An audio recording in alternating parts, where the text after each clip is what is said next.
Hujambo na karibu tena mtazamaji wa The World News katika kipindi hiki cha ulimwengu wa siasa. Jina langu ni Adam Hussein na moja kati ya yale tuliyokuwa nayo ni kauli iliyotolewa na spika wa bunge la Iran Mohammad Bagher Kalibaf, ambaye anasema tutawafanya maadui wajute, huku akionya njama za Marekani na Israel katika kurudi katika uwanja wa vita kwa mara nyingine tena.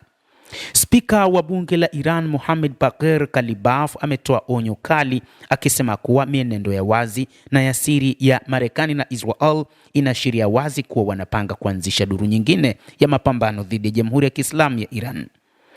Hata hivyo, Mohammad Bagher Kalibaf, spika wa bunge la Iran kwa maana ya Majlis, amesisitiza kuwa majeshi ya Jamhuri ya Kiislamu ya Iran yako tayari kikamilifu na yatamfanya adui yeyote ajute iwapo atathubutu kufanya uchokozi mpya dhidi ya taifa hilo. Katika ujumbe wake wa tatu wa sauti kwa wananchi wa Iran, Kalibaf amesema ingawa mapigano yamesimama kufuatia makubaliano kusitisha vita, adui bado hajaacha malengo yake ya kutaka kuvamia kwa mara nyingine tena Jamhuri ya Kiislamu ya Iran kwa majeshi yake. Kalibaf anasema mienendo ya adui ya wazi na ya siri inaonyesha kuwa sambamba na shinikizo la kiuchumi na kisiasa, bado maadui hawajakata tamaa kuhusu malengo yao ya kijeshi na wanatafuta njia ya kuanzisha duru mpya ya vita na uadui mwingine. Spika wa bunge la Jamhuri ya Kiislamu ya Iran Mohammad Bagher Kalibaf ameongeza kuwa Marekani kwa sasa imetumbukia katika mkwamo mkubwa wa kimkakati, akifafanua akisema kwamba ukweli ni kwamba adui, kinyume na majigambo yake ya mara kwa mara, amekwama katika changamoto kuu ya kimkakati, huku akitolea mfano kupanda kwa bei ya mafuta, machafuko katika soko la dhamana, viwango vya juu vya riba na mfumuko wa bei nchini Marekani. Kalibaf amesema Trump kwa sasa anasita kati ya machaguo mawili. Chaguo la kwanza ni kutanguliza kumaliza vita kwa kukubali kushindwa. Chaguo la pili ni kuanzisha tena vita au kuendeleza mzingiro wa majini ili kushinikiza Iran ikubali kusalimu amri, jambo ambalo wa Iran hawawezi kukubaliana nalo.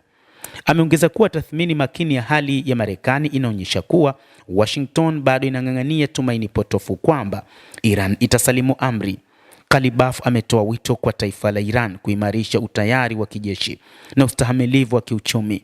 Amehakikishia wananchi kuwa majeshi ya Iran yametumia kipindi hiki cha kusitisha vita kuimarisha uwezo wake wa kijeshi na kujiweka tayari kwa ajili ya mapambano kwa ajili ya kuilinda nchi.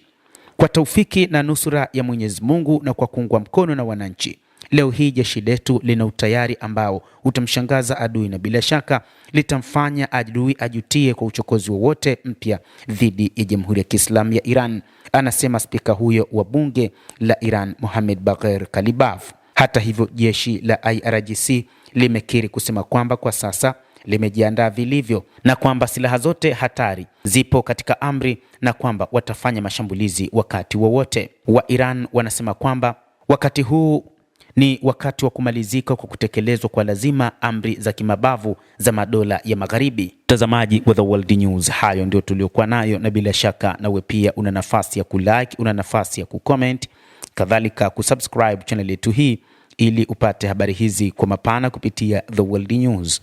Naitwa Adam Hussein, endelea kuwa nasi wakati wote, endelea kutufuatilia uweze kuyajua mengi yanayojiri katika ulimwengu.